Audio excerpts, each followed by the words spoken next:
It takes me a long time to write a novel, and what gets me going finally always is trying to figure the world out, trying to figure my life out. And the stuff that swirls around on the inside of my head has to do with my family. In the case of this book, also my rather long marriage that has now been over for many years, but all of that stuff's been kicking around in my head. And then on the outside, the first 8 years of this millennium were difficult for those of us who, to be blunt, are not very conservative. Got into a couple of wars for bad reasons. Problems with the Supreme Court, particularly dear to me, the environment. Had a rough go of it, 2000 to 2008. And meanwhile, a sense of political helplessness, of technology being the cart that's pulling the horse. So on the one hand, this sort of primal kind of symbolic stories rattling around my head having to do with my own life, and then this big picture, and slowly you get around to trying to find vehicles to connect that big picture with the stuff on the inside. So if I were to talk about where the book came from, it's that lame. It's that I start that stupid. I start really not knowing anything, and I just know what I'm dreaming about, and I know what I'm upset about reading the newspaper. In my experience, I'm still asking whether I really have a book just a few months before I finish.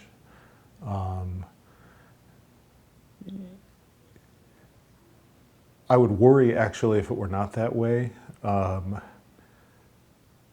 books I like to read, the books I try to write, are in some sense adventures for the writer, ventures into the unknown, trying to do stuff that's scary or unthinkable. And the result is you're way out on a limb. So there was, in the last 9 months of working on the book, I had a gathering certainty that I actually had something. But I've just been listening like this for the last 5 months, trying to hear from the responses of people who are reading it, whether I really have a book. It's that desperate. My first 3 novels were partly satirical, all of them.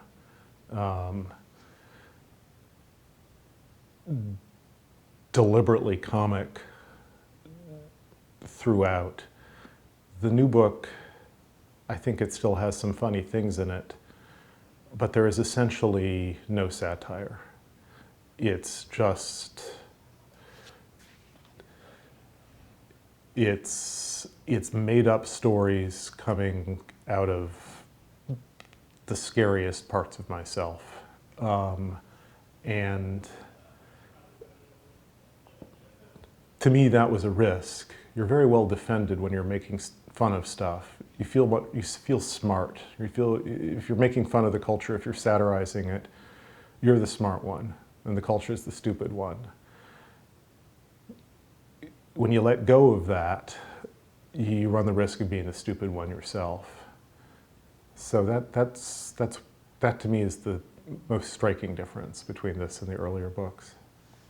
The unseen interviewer has asked me whether I have any regrets or interesting experiences resulting from having portrayed real life individuals in my books. And in answering that question from our invisible interviewer, I would begin by making a distinction between nonfiction and fiction. And obviously, Well, the older of my two older brothers spoke of his inexpressible relief that I had left nonfiction behind me after I published The Discomfort Zone, which was a memoir of sorts. And he was just sort of tearing his hair. Why do you have to do this? Why do you have to do this? Why do you have to write about real things? Why do you have to write about mom and dad and your family? His discomfort really with The Discomfort Zone was that it was nonfiction and that things were embarrassing stuff was being aired. So yeah, I had a number of experiences like that with that particular book.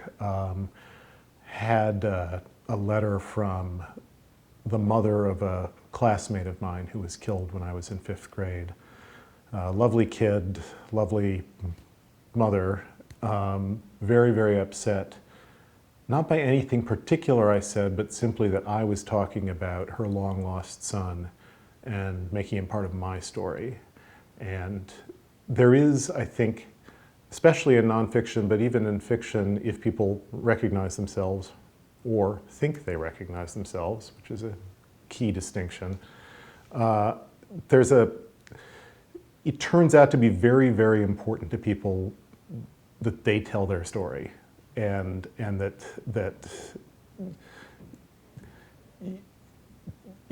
people would almost rather be robbed of money than robbed of their right to their own experience. And it is the sorry truth about writers is that they do raid other people's experience. Journalists do it all the time. That's seduce and betray is what a journalist does.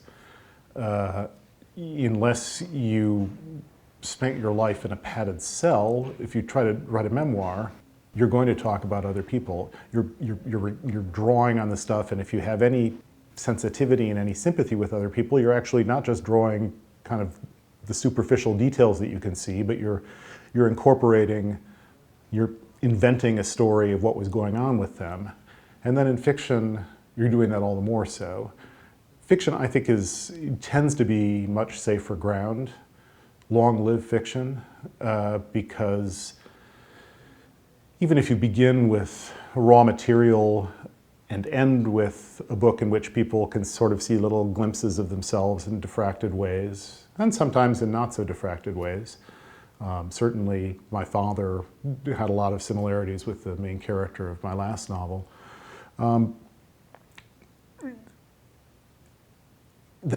In the process of getting to the page, you've made it your own. You've dreamed it yourself.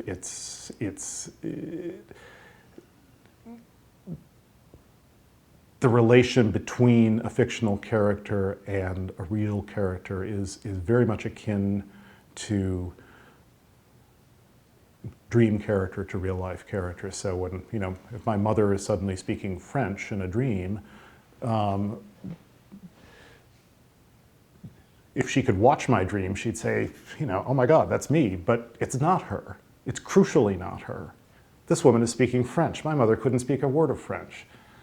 And for the dreamer, it's this weird experience because it sort of is the mom, but it's not. It is something that has been created in the head of the person doing the dreaming, and that is what the fiction writer does. When Dave Wallace and I, back in the late 80s and early 90s, were trying to figure out why to keep writing fiction, we talked a lot about loneliness and about what I believe then and continue to believe is the unique capacity of the written word, particularly written narrative, to connect a solitary writer with a solitary reader. And the promise of that solitary reader alleviates and makes meaningful the solitude of the writer. And then conversely, I pick up a Jane Austen novel, she's angry with the same bad behavior that annoys me now. I might feel very alone with that as I see the bad behavior all around me, all bad badly behaved people. I don't feel alone with that sense of disappointment and anger so much, as long as I'm in the world that Jane Austen has put on the page. So that was the approximate story that Dave and I were telling ourselves back in the early 90s. And I would say I still subscribe to that, but the last nearly 20 years has made solitude, real solitude, a much harder commodity to come by. We have these gadgets which are designed to address that same anxiety of being alone, but in my opinion, don't actually